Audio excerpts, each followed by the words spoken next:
Hello friends, कैसे आप सब। स्वागत है आपका हमारे यूट्यूब चैनल पर। और आज हम लेकर आए हैं अकबर का सेकंड पार्ट। तो दोस्तों देखते हैं आज जो महत्वपूर्ण पर्सन है उनको। और इससे पहले हमने मुग़ल काल के बाबर का, हुमायूं का और अकबर का पहला पार्ट डाउनलोड कर दिया था।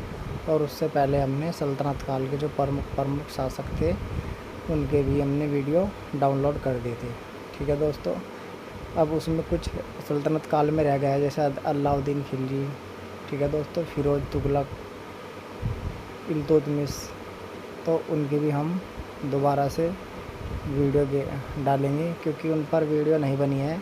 हमने बस समराइज ही कर दिया है वंश के हिसाब से। जैसे हमने किया गुलाम वंश किया, फिर हमने खिलजी वंश किया, फिर हमने तुगलक वंश किया, फिर लोधी वंश कर दिया। इस तरीके से किया है, लेकिन पार्ट वाइज हमने नहीं बनाई है वीडियो। तो दोस्तों उनकी पार्ट वाइज हम इसके बाद बनाएंगे। ठीक है दोस्तों, पूरी तरीके से आप बेचिंत रहें। आपका पर्सन एक भी छूटेगा नहीं, आप परीक्षा में सबसे ज़्यादा नंबर लेके आएंगे। ठीक है दोस्तों, तो चलिए अपनी वीडियो शुरू करते हैं। शुरू करने से पहले जितने भी साथी नए जुड़े हैं वे हमारे चैनल को सब्सक्राइब करें और लाइक और शेयर ज़रूर करें। ठीक है दोस्तों, तो चलिए शुरू करते हैं अपना पहला पर्सन। और पहला पर्सन देखते हैं। पहला पर्सन है, निम्न में से किस सम्राट का नाम जलालुद्दीन था। ठीक है दोस्तों, तो ये हमने पहली वीडियो में भी समझा दिया था आपको। तो जलालुद्दीन मोहम्मद अकबर का नाम था। ठीक है दोस्तों, जलालुद्दीन मोहम्मद अकबर। चलिए अगला पर्सन देखते हैं। अगला प्रश्न है, मुग़ल सम्राट अकबर का जन्म किस वर्ष हुआ था। तो किस वर्ष हुआ था दोस्तों, ये हमने पिछले पार्ट में देख लिया था, 1542 में। ठीक है दोस्तों, चलिए अगला प्रश्न देखते हैं।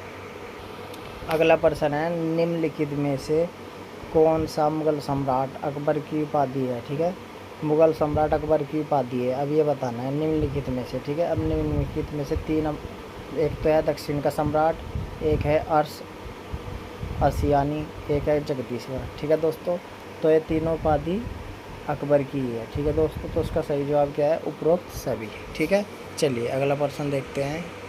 अगला प्रश्न है, निम्नलिखित में से किसे सम्राट अकबर को अर्श-ए-आसियानी, ठीक है, अर्श आसियानी, ठीक है, की उपाधि प्रदान की थी। तो दोस्तों ये की थी जहांगीर ने। ठीक है दोस्तों, जहांगीर ने सम्राट अकबर को अर्श आसियानी कहा था। ठीक है, ये उपाधि प्रदान की थी। चलिए अगला प्रश्न देखते हैं। अगला प्रश्न है दोस्तों, मजर की घोषणा के बाद सम्राट अकबर को कौन सी उपाधि प्रदान की गई। ठीक है दोस्तों, तो मजर हमने कल भी बताया था, मजरनामा ये एक डॉक्यूमेंट था। ठीक है दोस्तों, तो उसको ये तीनों उपाधि दी गई, इमाम की भी, आदिल की भी और अमीर अल मोमिनीन। ठीक है, तो उपरोक्त सभी इसका जवाब होगा। ठीक है दोस्तों, चलिए अगला प्रश्न देखिए। अगला प्रश्न है दोस्तों, निम्नलिखित में से किस शासक को प्रबुद्ध निरंकुश शासक के रूप में जाना जाता है। ठीक है दोस्तों, तो प्रबुद्ध निरंकुश शासक के रूप में किस शासक को जाना जाता है, तो उसका सही जवाब है दोस्तों, अकबर को प्रबुद्ध निरंकुश शासक के रूप में जाना जाता है। चलिए नेक्स्ट क्वेश्चन देखते हैं। अगला प्रश्न है, डॉक्टर R.P. त्रिपाठी ने किस मुग़ल बादशाह को अपने युग का पुत्र और पिता दोनों कहा था। ठीक है दोस्तों, तो अपने युग का पुत्र भी था और पिता भी था, अपने युग का दोनों था। ठीक है, पिता और पुत्र। यह है कथन किसने कहा है, मतलब यह है बात किस ने कही है, मतलब कि किसने कही है, डॉक्टर R. त्रिपाठी ने कही है। ठीक है दोस्तों, अब ये पूछा प्रश्न में कि किस मुग़ल बादशाह को कहा है। ठीक है दोस्तों, तो किस मुग़ल बादशाह को कहा है, ये कहा है अकबर को। ठीक है दोस्तों, अकबर क्या थे, अपने युग का पुत्र भी था और पिता दोनों थे। ठीक है, ये बात डॉक्टर R.P. त्रिपाठी ने कही है। चलिए नेक्स्ट क्वेश्चन देखिए। अगला प्रश्न है, स्मिथ ने किस मुग़ल सम्राट को मनुष्य का जन्मजात शासक, ठीक है दोस्तों, जन्मजात शासक कहा। ठीक है, तो जन्मजात शासक अकबर को कहा है स्मिथ ने। ठीक है दोस्तों, स्मिथ एक इतिहासकार है और उसने कहा है कि मुग़ल सम्राट अकबर क्या है, मनुष्य का जन्मजात शासक। ठीक है, चलिए नेक्स्ट क्वेश्चन देखिए। अगला प्रश्न देखिए साथियों। अगला प्रश्न है, निम्नलिखित में से किस लेखक ने अकबर को मध्यकालीन भारत का राष्ट्रीय शासक कहा है? ठीक है दोस्तों, तो मध्यकालीन भारत का पहला राष्ट्रीय शासक किसे कहा है? तो ये अकबर को कहा है। किसने कहा है ये पूछा है। ठीक है दोस्तों, तो इसका सही जवाब है एल्फिंस्टन। ठीक है दोस्तों, एल्फिंस्टन ने अकबर को मध्यकालीन भारत का पहला राष्ट्रीय शासक कहा है। ठीक है दोस्तों, चलिए अगला क्वेश्चन देखिए। अगला प्रश्न है, निम्नलिखित में से किस लेखक ने, ठीक है दोस्तों, अकबर के काल को मुगल काल का स्वर्ण युग कहा है? ठीक है दोस्तों, तो मुगल काल का स्वर्ण युग किस लेखक ने कहा है अकबर के काल को? तो ये कहा है दोस्तों लेन पूल ने। ठीक है दोस्तों, लेन पूल ने अकबर के काल को मुगल काल का स्वर्ण युग कहा है। ठीक है फ्रेंड्स, चलिए नेक्स्ट क्वेश्चन देखिए। नेक्स्ट क्वेश्चन है दोस्तों, निम्नलिखित में से कौन सा मुगल बादशाह भेष बदलकर प्रजा के बीच जाता था? ठीक है दोस्तों, यहाँ पर भेष बदलकर जाता था प्रजा के बीच। ठीक है दोस्तों, तो पूछा कि वह मुगल बादशाह कौन है? ठीक है दोस्तों, तो वे थे अकबर। ठीक है, जो प्रजा के बीच जाते थे भेष बदलकर। ठीक है दोस्तों, अकबर सही जवाब है। नेक्स्ट क्वेश्चन देखेंगे। नेक्स्ट क्वेश्चन है, निम्नलिखित में से कौन सा मुगल सम्राट अनपढ़ था? तो दोस्तों जो अनपढ़ थे वो थे अकबर। ठीक है दोस्तों, अकबर अनपढ़ थे। ठीक है दोस्तों, चलिए अगला क्वेश्चन देखिए।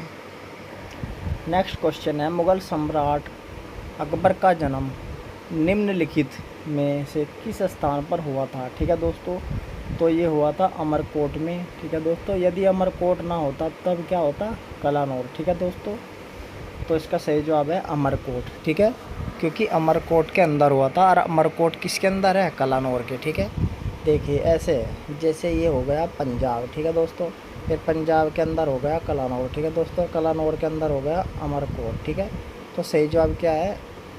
अमरकोट है। क्यों? क्योंकि ऑप्शन में अमरकोट है।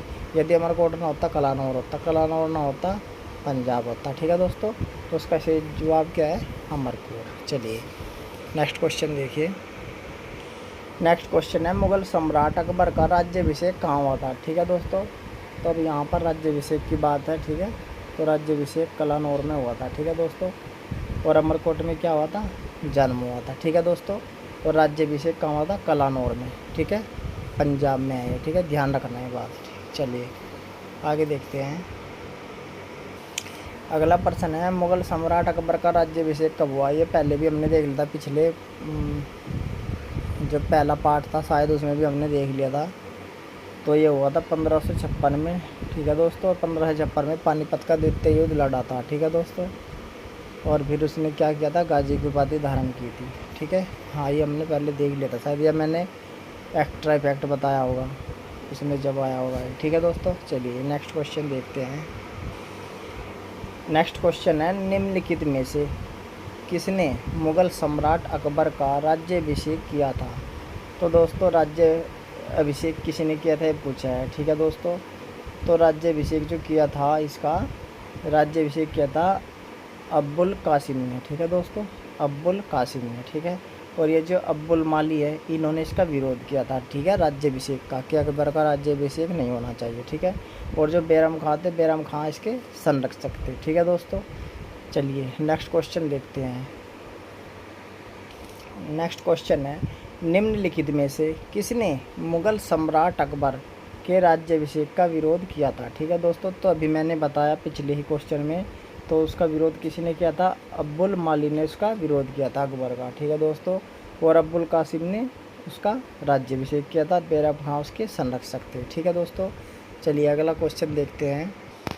नेक्स्ट क्वेश्चन है, निम्नलिखित में से किसकी मृत्यु पर अकबर ने अपना सिर मुंडवा लिया था? ठीक है दोस्तों, ये मोस्ट इम्पोर्टेंट क्वेश्चन है, कई बार पूछा भी गया है, और अकबर बहुत दुखी हुए थे जब मृत्यु हो गई थी। किन की मृत्यु हो गई थी यही पूछा है। ठीक है, तो अकबर ने इतने दुखी हुए थे कि उन्होंने अपना सिर मुंडवा लिया था, में गंजे हो गए थे, मतलब कहने का यही तात्पर्य है।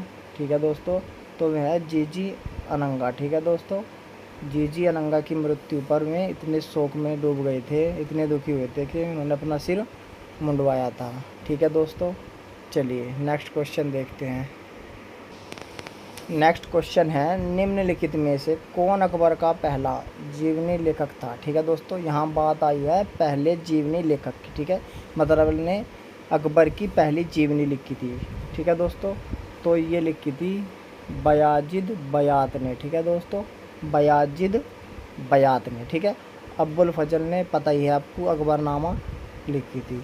ठीक है दोस्तों, अकबरनामा पुस्तक लिखी थी और अकबरनामा में ही आईन अकबरी है। ठीक है दोस्तों, और अकबर की जो सबसे सटीक और सबसे महत्वपूर्ण जानकारियाँ प्राप्त होती है अकबर के बारे में, जो ज़्यादा स्रोत प्राप्त होते हैं वो अकबरनामा से ही मिलते हैं। ठीक है दोस्तों, तो चलिए नेक्स्ट क्वेश्चन देखिए। और दोस्तों नेक्स्ट क्वेश्चन है, और ये अंतिम क्वेश्चन भी है हमारा इस भाग 2 का। इसमें 20 क्वेश्चन थे। ठीक है, टॉप 20 क्वेश्चन। और दोस्तों चलिए देखते हैं इस लास्ट क्वेश्चन को भी। निम्नलिखित में से किसे अकबर बैरम खां की तरह खान बाबा के नाम से जानता था। ठीक है दोस्तों, तो प्रश्न में एक आया कि अकबर, ठीक है, किसे अकबर बैरम खान की तरह खान बाबा के नाम से जानता था। ठीक है दोस्तों, इसका मतलब यह है कि बैरम खां को किसके नाम से जानता था, खान बाबा के नाम से। ठीक है, और दूसरे आदमी वो कौन था जो बैरम खां की तरह ही खान बाबा के नाम से जानता था, तो उसका दूसरा नाम क्या आया था, वो दूसरे व्यक्ति कौन था, वो मुनीम खान। ठीक है दोस्तों, मुनीम खान भी बैरम खां की तरह खान बाबा के नाम से जानता था। कौन, अकबर। ठीक है दोस्तों, तो दोस्तों ये थे मोस्ट इम्पोर्टेंट क्वेश्चन, और अगला भाग लेकर आएंगे हम इसका, भाग 3 अकबर का। उसमें भी काफ़ी मोस्ट इम्पोर्टेंट क्वेश्चन होंगे। तो दोस्तों तब तक के लिए इतना ही। और हमारी वीडियो आपको कैसी लगी, कैसी इन्फॉर्मेशन मिली, आपने ऐसे सवाल मतलब कैसे सवाल थे हमारे, अच्छे थे, तो हमें ज़रूर कमेंट में बताइए। ठीक है दोस्तों, ताकि हमें पता चल सके क्या कमियां हैं। ठीक है दोस्तों, और जो साथी नए हैं वे हमारे चैनल को सब्सक्राइब करें, और सभी दोस्त ज़्यादा से ज़्यादा हमारी वीडियो को शेयर करें और लाइक भी करें। ठीक है दोस्तों, चलिए आज बस इतना ही। धन्यवाद, फिर मिलेंगे अगली वीडियो में।